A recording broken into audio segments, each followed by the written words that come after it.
Okay, fantastic. So looks like through the power of social media, we are live once again. This is the Wicked Awesome Report. I am your host, Patrick Quayle, and also your friend of the mortgage business, joined by my co-host, Declan O'Toole from Select Real Estate. Good morning, Declan. Morning, Patrick.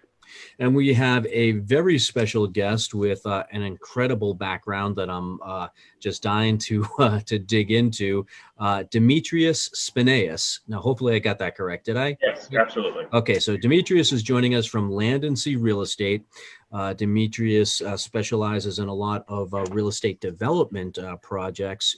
And on our sort of pre-show prep, we also got a little bit of background, some of his personal history and his involvement with music and music festivals and traveling internationally, and has actually played with some very famous musicians. So that's just that's the tease. We'll dig into that a little bit later in the interview. So again, this is the Wicked Awesome Report, broadcasting every Tuesday and Thursday at 10 a.m. live right here on Facebook. So thanks for joining us. Head over to the Facebook page, Wicked Awesome Report. Give us a like, give us a share, give us a comment. I know Demetrius will be happy to hear from you, and he's tagged in the post too, so he'll be able to respond to some of the very interesting questions I'm sure will come up over the course of the broadcast. So Demetrius, number one, thank you for joining us.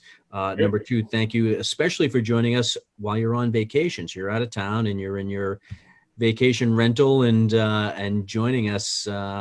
And in my vacation attire.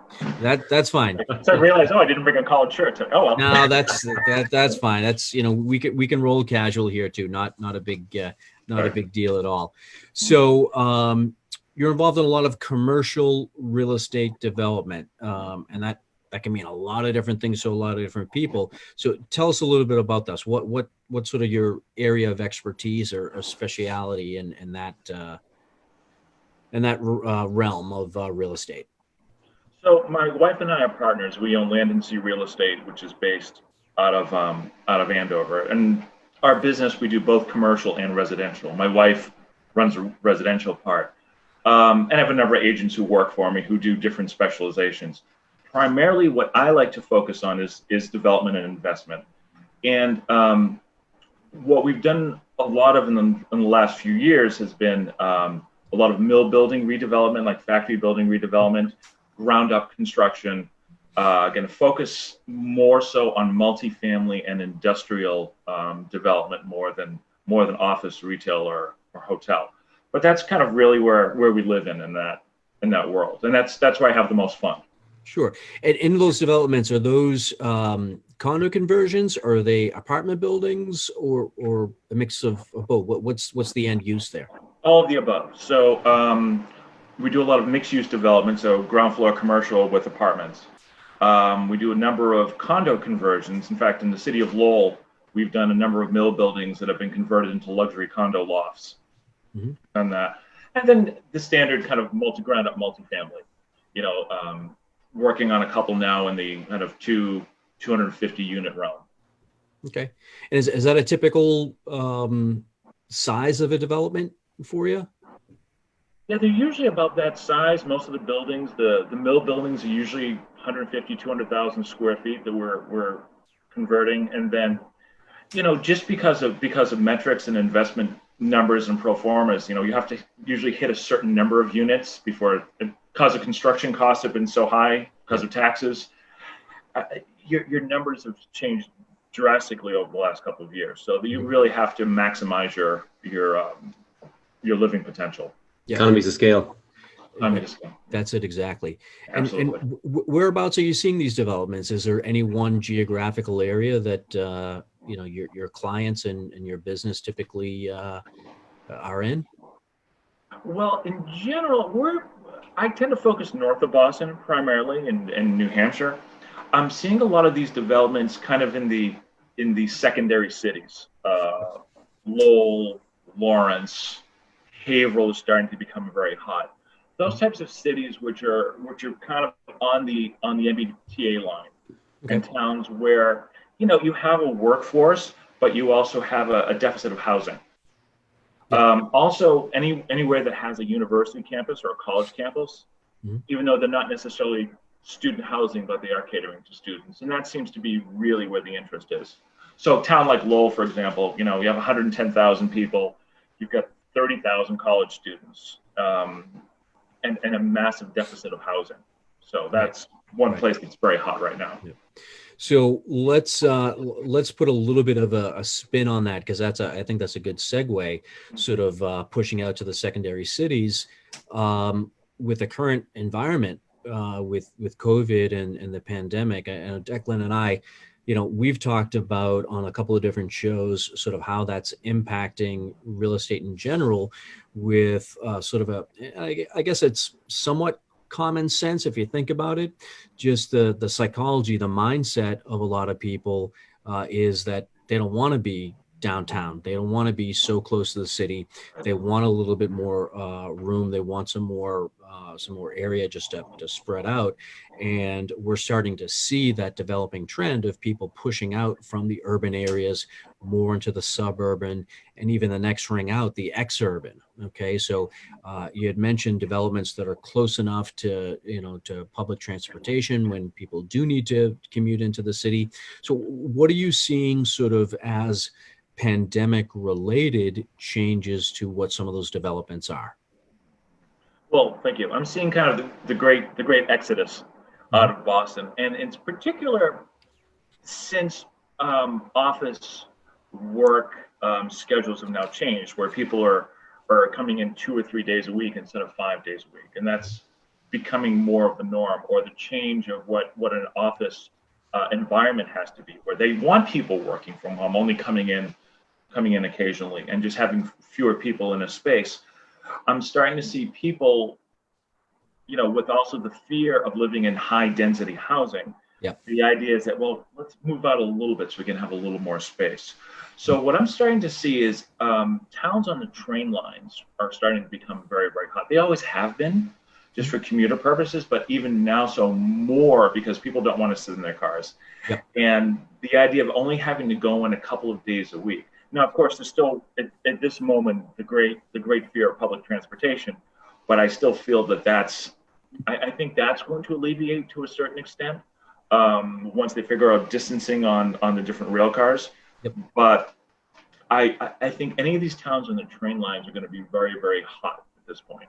Yeah. And, and I certainly don't want to throw any town or municipality, under the bus or, under the microscope, but, Right. but I think it's a fairly general statement to make, fairly commonly accepted statement to make, that any town, any government entity is going to be a little bit slow to react and slow moving. So in terms of, seeing how receptive are the towns not to, some of these newer developments that may gain a little bit more esteem, may gain a little bit more popularity as people want to push out. Are you starting to see any sort of that not in my backyard sort of sentiment from the towns? It's great, you want to move out of the city, but we don't want a 200 unit apartment building or condo development in our town. Right. Do you see any of that sentiment? Well, I'll tell you, there are always two things that you have to keep in mind when you're dealing with development in the suburbs. One is taxes, and two is strain on the school system. Those are the two biggest things. And in many towns, obviously they don't want more residential development because they want commercial development, because in a lot of towns in Massachusetts, they're paying twice the amount of taxes. Mm-hmm. Right. And nobody's going to school. Nobody's going to school. Right. And that's the other big thing, is a strain on the school system, because, already in a lot of these towns, even the affluent towns, the classrooms are getting too big, and, the idea of having to hire more staff, and, towns don't have that in the budget. And so they don't want, another 100 children in a school system. Even that's going to put a massive strain on it.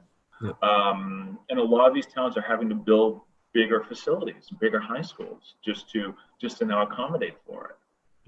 Yeah. So what do you think the trade-off there? Do you think it's more of the mixed use, sort of a compromise, where you get the mixed use development where the town gets the tax base for the commercial units sort of at the ground floor with apartments and units upstairs? Is that is that becoming a more popular trend as a trade-off to keep the towns happy in terms of the tax base and maybe a little bit less density, even though it's a new development? Well, there is that, but I want to throw in one other point too, as well, is the whole challenge with affordable housing, and especially now, new affordable development is key, I think, to survival, and to economic survival in Massachusetts. And a lot of towns are very much so against having affordable development. They want to get into safe harbor as fast as possible. I mean, they want to be over that 10%, and it's starting not to become a reality. And there needs to be a lot more focus on, a lot of people's job concepts have changed, and and they want the best for their children. Someone wants to move into a Wellesley or an Andover or Lexington if they can do it, right? And for the best of their families. And some of these towns may be a little more like, well, no, we're a small town. We don't want this type of development. But the fact of the matter is that in Massachusetts, in Greater Boston, we have a deficit of over 2 million units. Yeah. We don't have that. We have to understand, we have to open up these towns. We have to open up tracts of land to be able for development, because we have to serve our populace. I imagine, Demetrius, with that in mind, I imagine that, again, I'm kind of harkening back a little bit to the COVID-19 thing, is people are probably going to be more and more willing to be away from the urban center. So you may get more opportunities and more land further out, as long as it's close to some kind of transportation. Yeah, I think so. But also, the whole concept of live, work, play spaces, kind of like the Linfield Marketplace and something like that, where you have apartments or condos and you have, some office parks as part of that, and you have your retail, you have your grocery, you have your bowling alley, you have all of this. That's I think going to be developing more and more and more, especially in these suburban areas, because people aren't Centers. Yeah, centers. I think you have to have centers. And also remember too, is a lot of these the office leases are changing downtown too. And so these companies may want more space for cheaper, moving out to a Burlington or a Stoneham or a Reading or somewhere that's close enough, that they can get workflow force coming both directions.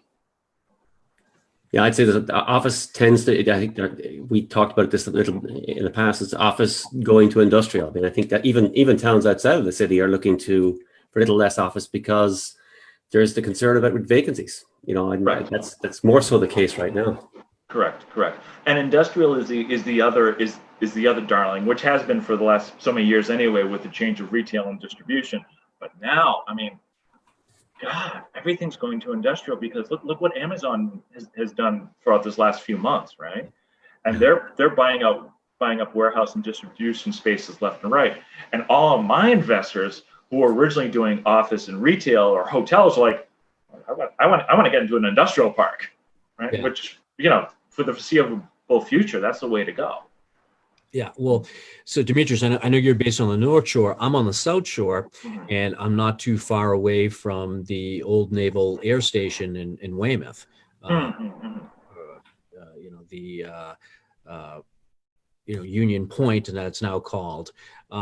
And that is, a development that's almost like a little city in and of itself, where there is some commercial, and it looks like most of those commercial spaces are currently vacant, but some residential. There is, sort of a sports area. There are some, soccer fields and rugby fields, and so it's like that, mixed use development that we're talking about. Yes. Unfortunately, it seems like there've been a couple of developers at that particular project that just haven't been able to. And they're currently looking for, from what I can tell, some more developers to come in and continue with the development of the space. But I think that's sort of a microcosm of what's happening. There is a commuter rail station right there, okay? And currently there are some apartment buildings that are being built right outside that commuter rail station. It's outside of the Union Point development, but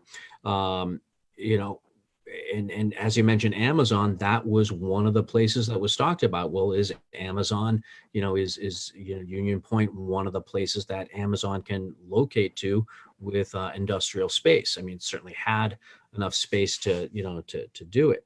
So it's interesting to see some of the changes that are taking place. And I think that the pandemic has maybe forced the hand of some developers and some companies to sort of push in that direction. Well, I think they have to, and also, towns in general have to be more open to creative development and or creative redevelopment. And Andover, for example, I mean, eventually we're going to be redeveloping about 100 acres that's adjacent to downtown, and this will bring in a tremendous amount of energy, and it'll probably be a live, work, play type of concept. Yep. Eventually, once they're sending this out to a request for proposals from developers. And there's always the concern, it's like, well, you're going to destroy Main Street. You're going to destroy our boutiqueness of our town. And this is called that whole New England provincial thing, is that, oh, you can't destroy our downtowns by developing. That's going to take away the energy. It's like, no, it's not. Nobody's going there. Right. It's going there anyway. What you have to do is create critical mass. And the more you have of something, the more opportunity and choices, the more energy you're going to bring to an area. Yeah. It has to happen. So it's funny you talk about the New England provincial, feel. So right. I'm going to use that as a segue to talk about some of your international influence, okay, which isn't always necessarily real estate related. Now I want to talk about some of the music festivals you've been involved in, and I guess maybe some government influences in there as well in order to organize that. So tell us, so again, just a wild tangent here, maybe, but it ties in a little bit. I think we'll make that connection here with your music life, I guess, is your parallel life here. So tell us a little bit about the music festivals that you've been involved in organizing, and I guess maybe to tie that in, as you travel internationally, how do you see, sort of this provincial feel in Massachusetts, which I think can be quite restrictive, compare that to, some of the places you've traveled to and what the developments there look like? Okay. How's that for a tie-in and a segment? That's a lot to bite off too. So I'll tell you, and people ask me, it's like, well, what do the arts and real estate have in common? And a lot. It really has to do with you're dealing with psychology.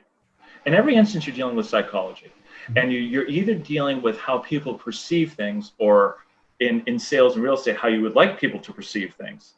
And I'm a professional composer. I've written a couple of operas, symphonic music, and such. And as an artist, you're trying to engage in someone and trying to have them perceive kind of what you're trying to tell them, right? And get them comfortable with that, get them a little uncomfortable with the process, and then get them comfortable at the very end of it. And I think real estate sales and negotiations is pretty much the same thing. So I honed my negotiation skills because I used to negotiate for the U.S. government to do American-based arts and education projects in the former Soviet Union. And so having to sit across from like former Soviet, brass, like in the back room of Uzbekistan, trying to talk him into doing an American music project, American arts project, and going from that and dealing with a CEO in a boardroom, I'll tell you, it's pretty easy. It's a pretty easy jump. How's your Russian, Dimitrios? Говорю чуть-чуть по-русски, понимаю хорошо. I understand a little bit, but I understand it well enough, but I speak it poorly. Okay, all right. So well, 2 ears, 1 mouth, right? That's part of it. I'm great with food and music. I can do food and music. Beyond that, it gets a little tricky. But as Patrick was saying, I went to New England Conservatory in Boston, where I taught also for 17 years. And I taught performance and composition, and I'm a saxophonist. So I toured for many years. I was with Aretha Franklin's band. I was with Ray Charles, Dionne Warwick, Three Dog Night, Natalie Merchant, wow, James Ingram, Jeffrey Osborne. Had a lot of fun. It was an interesting life. And from that, while doing that, I got into producing, because I always loved the business aspect of it. I mean, I was a small business owner by the time I was 20. I started, starting as a contractor, and then kind of a producer and a promoter. And from that, I started creating businesses around connecting people and integrating people. And that's where these projects with the US government started. It was the same type of thing. I started connecting colleagues and connecting projects. And I would say, okay, where do I want to go? Tajikistan. Okay, never been to Tajikistan. Looks like a fun place. Let's go. Right. And so who do you deal with? And so, I talked the US government into funding it for me to go there. Because if it's a place of interest, that's kind of cool. So I'd go to a place like that. And then I would try to work on doing like an American jazz festival, right? And then I'd be like, okay, so who has influence here? The Russians. I'm like, okay, I'll go to the Russian embassy and say, hey, Vlad, how are you? So we're going to do this. And, the Americans are really funding this. And, they're going to get top billing. So, boy, this really used to be part of the Soviet Union. And, boy, it's going to be kind of embarrassing for you, isn't it? And they're like, okay, well, we'll put in this much money, but we want this and this, and we'll do all the transportation. Okay, you got it, and I'll do that. Then, of course, I'll go to the Chinese embassy and say, Juan, the Russians just did this, and, I know you really want influence in this country since you like building all these railways. So you want to be a part of this. And so that's kind of how the game started to happen. And I started doing these kind of negotiations. And, I did that in 16 countries. And it was a lot of fun. And of course, I would find a way for me to be the top bill at the festivals, or of course, yeah, of course, right.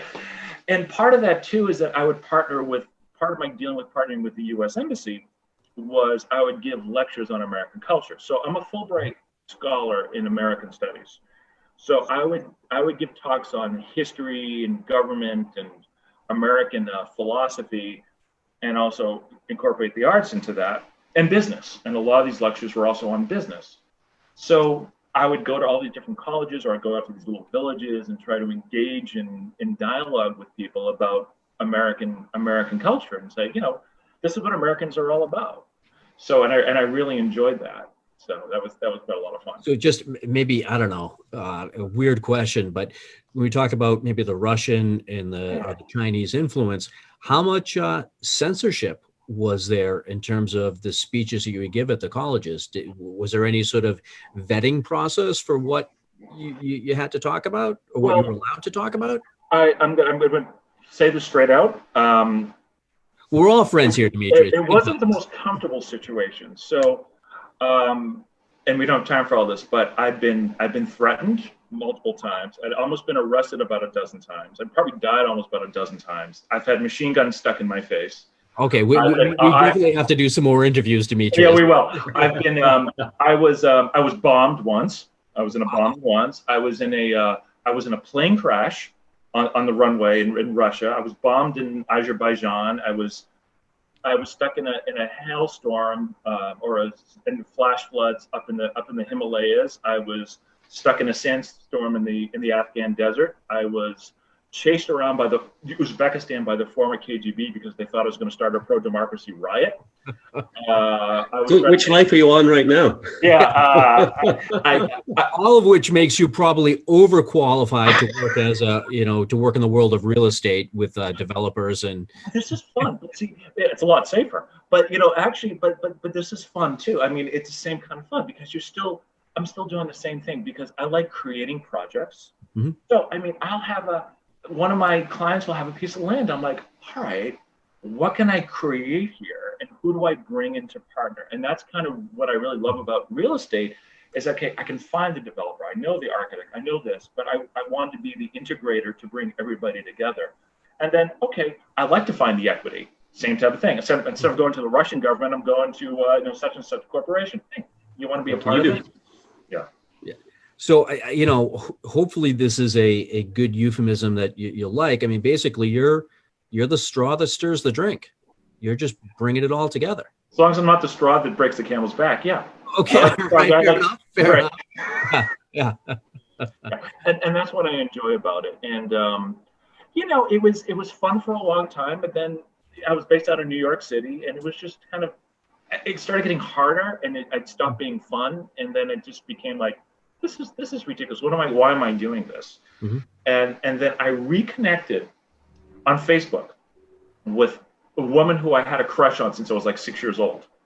So See we the went to power school of together. Facebook. And I swore I would never come back here. And then, we reconnected. I'm like, a couple months later, I moved back to the Boston area, and I said, I'm done with that. Her family was in building and real estate, and I got turned on by it. I'm like, yeah, this is my life, and I want to really enjoy it. And she, of course, is my wife. Yeah. Yeah. Well, that's a great segue. How do you get back to this area locally? Great. Yeah. Great. Now, one question that I want to ask you, so you keyed on it a little bit, and I just picked up on it in terms of architecture. Yes. Okay. So sort of try to bring it full circle here in terms of what's happening locally in the marketplace in the current environment. How do you see, the architecture, the planning of some of these buildings with sort of the whole pandemic influence, I guess? Are you seeing any major changes with, our architects and developers sort of taking that into consideration in terms of social distancing, and is that really playing a part in how the conception of some of these buildings are coming together? Well, I think I'm going to hit on a couple of different asset classes just to kind of explain that. Multifamilies, in particular, the biggest change is going to be size of units, and how are you going to handle amenities? How are you going to handle the gym, or the parking, or the bike racks, or things like that? Particularly like or a coffee shop, or a kitchen, and how are you going to handle that? Home office. Home office. Live workspace is starting to become more important. So spaces are going to start being larger, but how do you deal with multifamily amenities? How do you design it where people feel safe? Because one of the biggest amenities used to be a gym, for example. How do you deal with that now, right? Or a pool. How do you deal with that now? In office space, traditionally you'd get about 150 square feet per worker, and now they're starting to think of things will be up to 250 square feet per worker. All right, well, now how does that change the amount of office space you need? Or can a company, by using, changing work schedules, are they going to still be able to accommodate the same space? Or, but then you'd still be someone will be sharing a desk. How do you deal with that? One of my colleagues was telling me he had to redefine an office space by creating 10-foot wide corridors, so you could have people walking in both directions. What do you do with that? Yeah. These are the challenges, and I think that's going to really throw a monkey wrench into the cost per square foot yeah.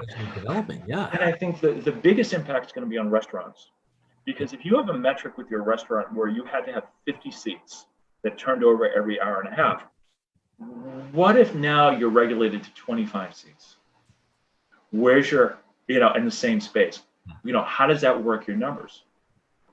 That's where the biggest, I think, challenge is going to be. It's not going to work in some cases, regardless of the architecture. That's the challenge that we're seeing with a lot of restaurants. They didn't have this design in mind, and Right. the numbers just simply don't work, unfortunately. Right, and they don't work, and now you're getting to the point of, well, what are landlords going to do? Because you can say, well, landlords have to be more accommodating, but how accommodating can they get? Landlords were not helped by any of these government initiatives. Mm-hmm. They weren't getting the PPP loans or any of this other stuff. So how do you as a landlord kind of deal with this and say, well, do you give them a break on the rent? I think if landlords who are currently looking for tenants, I think the price per square foot is going to have to go down, but the ones with current tenants now becomes a challenge. Yeah. Well, rents pay mortgages. Well, exactly. As speaking from a business mindset, that's great to start off with, but how sustainable is that? How much of a break can you give, and how long can you give that break? Right. And that's going to be the challenge. And moving forward, and we don't know. We don't know what's going on. That's just it. We're kind of still at the tip of this and seeing what the repercussions are going to be for the economy. Do I think we're going to be fine? Yes. Do I think we're going to completely change our concept of how of business, commerce and real estate and development? I think we have to. Yeah. That is a question. It's a great unknown. So we make all these accommodations. You're talking about the 10-foot wide corridors, and then we have a first and second wave, and next year everything's hunky dory. Planning is going to be very interesting when it comes to this. Do you make permanent changes or temporary changes, or do you have something that's fluid that you can actually switch over and back? But Declan, it's not even the disease; it's the fear. How long is the fear going to last? The disease could be gone. Let's say everything is perfect and the disease is eradicated by January completely, right? We got it all figured out. Yeah. What's the psychological effect on that for the next few years, next 5 years, the next generation, kids who grew up during this? How is that going to change living accommodations and development? It's a good question, and the question is, how quickly do we forget? I mean, I hear what you're saying. Yeah. Then the question is, will we in 2 years' time be thinking about COVID, or will we be thinking about, whoever the current president is, and whether they're going to stay in or out? Yeah. So as architectural, I guess, trends change to accommodate the current environment, 3-5 years down the road, are people looking at this and saying, well, how silly is this? We have a 10-foot wide corridor, But I think part of the problem is, and this is going to be the challenge, is the fact we've had these worldwide pandemics before. We just were never, I mean, Ebola, right? Everybody kind of remembers Ebola. I mean, other countries were devastated by it. Didn't really affect here, or SARS, or some of these others. Now, this really hit us. So kind of like we now have to step back and say, well, this could happen again. It's not COVID, it's going to be something else. Yep. Right. Yep. So these architectural changes but are likely sort of being designed with whatever's next. Is this current setup going to accommodate whatever the next health issue is? Right. And it's not just architectural. It's like, what are the planning boards going to do? Yeah. And how are you going to accommodate it? And so this kind of goes back to the whole theme, I think, of what we're talking about. And maybe I'm kind of crusading on this a little bit. It's like these towns have to open up, and they have to understand is that, and we're going to need places to develop, because there's going to be an influx of people, and they're going to expect certain safety measures. Yep. And they're going to expect to say, you know what, you need to give people this amount of space. You need to give people this unit. You want people to feel comfortable, and you want people, because maybe now I live and have my office in Andover. I'll mention Andover. All that Andover workforce used to go to Boston. Half of them might be working from home now. You've got to accommodate that. Yeah. And how are you going to do that? Yeah. As those density metrics change, the towns have to accommodate and change as well. And they have to allow for some of that, that space to be developed just to accommodate what people are going to need. Right. And it's going to be, and even though multifamily is going to expanding, I think the big focus is going to have to be on single family homes. Mm-hmm. And this has been a big issue for the last 10 years, is that, because of the cost of construction and the cost of materials, is that you used to be able to, 10, 15 years ago, you used to be able to build starter homes. You can't do that now.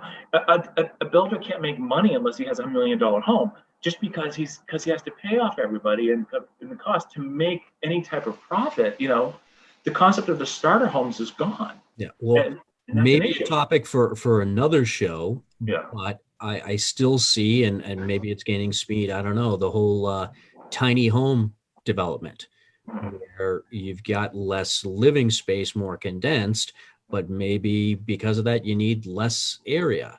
Right. And it costs less to construct. And I don't necessarily know if that's really gonna, take root in development as a whole, but it certainly is an interesting concept that I've been following. Yeah. No, I say you got tiny homes maybe out in the burbs, but the other thing that might be getting hit is these micro apartments in the city where I was about to go. Right. Yeah, the whole idea of shared space. I mean, I was working with this one developer out of Germany who wanted to come into Boston, and they were going to create what basically was a student dorm for a certain demographic. No parking. It was only bike boards, right? And then one floor had like a bowling alley, and they had yoga spaces, and they had these apartments that were shared space of like up to 4 people per apartment, and each person basically had 126 square feet. That's not going to fly anymore. Yeah. Shared living space, micro loft, not going to happen. A year ago it was the in thing. Yeah.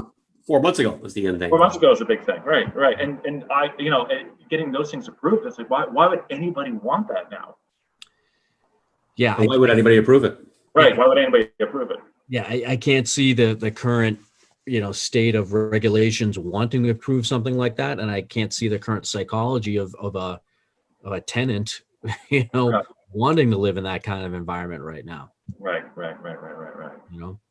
So drastic changes have been forced upon us in a relatively short period of time, and I think it's going to take a long time for the developers and the government entities to react and come up with compromising regulations to accommodate what's out there. And I think if anything, Demetrius, I'll give you credit for sort of being the tip of the spear. They're sort of leading those change and advising your developer clients, as well as the government entities in terms of how to accommodate, what's needed based on the current environment.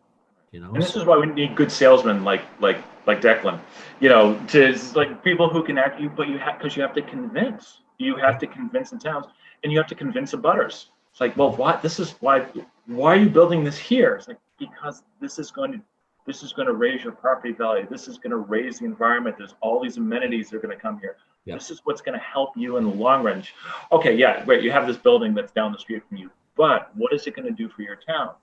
And fixing, especially some of these towns that need revenue. Yeah. Right. So, and a lot of them do right now. Having that not in my backyard sort of syndrome, having that conversation as to why you do want it in your backyard. Right. Absolutely. Well, I don't want to keep you here, too long, Demetrius. I know you're on vacation. You've been very gracious with your time, and we do appreciate it.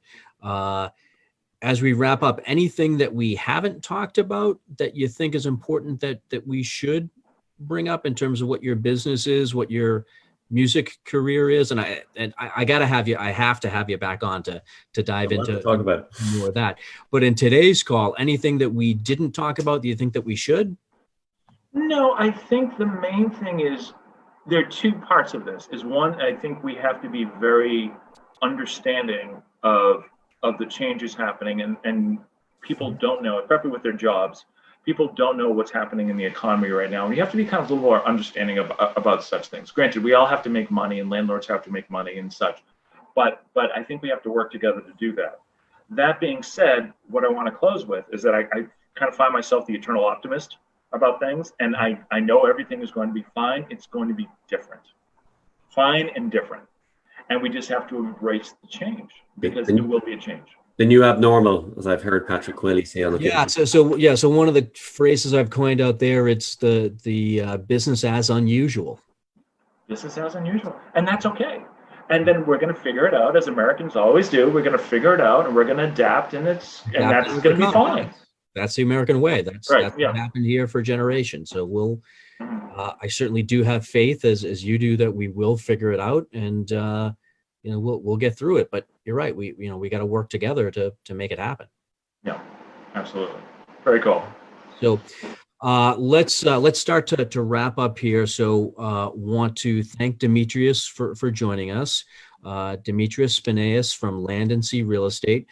You are tagged in the post here, so that's one way that people can reach out to you. But over and above that, any other methods other than the Facebook tagging here that you want to put out that people can reach out to you? Website, phone number, and anything else? Absolutely. So my website is landandsearealestate.com. Just come there, and you can read about me and my wife and our team, and kind of the stuff we do. We have a lot of the properties that we have there, and as I say, we love investors. We do a lot of sales, and we love investors, and so we do have that. I do want to mention that we do have properties on the website, and obviously on multiple listing service and such. But about 85% of what we do is off market, so you will never see those properties because I'm dealing with very, private sellers and buyers. A great reason to reach out to Demetrius directly, see what he's got that's off market. So connect with him, reach out to him, and of course mention you saw it here on the Wicked Awesome Report. So give us some kudos here that we were able to help make the connection. Hopefully, we're going to be the straw that stirs the drink for you a little bit, Demetrius. Right. And also, I just want to say you can also call me directly. I'll give my phone number at 999-6269. Something easy enough to remember. 999-6269. Let's stick it on there in the comments. Yeah, we'll and also add that more to than the- happy. And also more than happy just to people have questions about what to expect and the thoughts. I mean, we consult, we help, and it's just as part of our service. Someone wants to call and just say, what should I expect? Just don't give me a call. I'm more than happy to help. All right. Fantastic. So Demetrius, again, thank you so much for joining us. Thanks, Demetrius. You've got quite a background, and I definitely want to have you back on to dig in a little bit more to your background, and so your world travels, and some interesting stories there I'm sure will unfold. So Demetrius, I want to thank you very much for joining us. So it's Demetrius Spaneas from Land and Sea Real Estate, landandsearealestate.com. Is that correct? Got the website correct? All right. And Declan O'Toole, our co-host here from the Wicked Awesome Report, joining us from Select Real Estate. Thank you very much, Declan. Thanks, Patrick. And I'm Patrick Whaley, your friend in the mortgage business and co-host here at the Wicked Awesome Report. Thanks everybody for tuning in. We've hit, close to the time limit. What we were running a little bit more than 40 minutes here. So let's wrap it up. And want to thank everybody for joining us. Thank our guest. Thank Declan. And for everyone that's watching, hope you enjoyed today's broadcast. We run every Tuesday and Thursday at 10 a.m. So until the next broadcast, I hope everybody stays well and hope everybody stays awesome. And safe. Edition of the Wicked Awesome Report. Let's turn off the live stream here and let everybody back to their day.